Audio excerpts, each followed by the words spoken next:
మనం డెఫినెట్గా దేవుడు, నువ్వు నీ దేవుడు, నువ్వు నీ దేవుని వాక్యం 100% మనకు కృప ఉంది.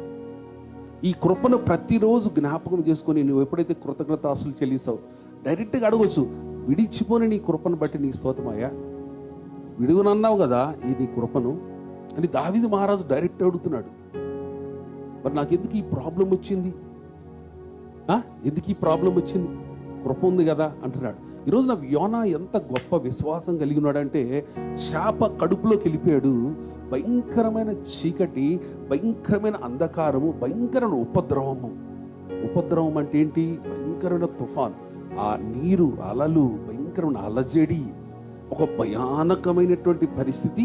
అట్ ద సేమ్ టైం భయంకరమైన కారు చీకటి.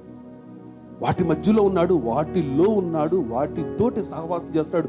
ఏమీ కనపడతలా. అక్కడ విశ్వాసాన్ని ప్రకటిస్తున్నాడు, అక్కడుండి ప్రార్థిస్తున్నాడు, దేవునికి మహిమ కలుగునుగా.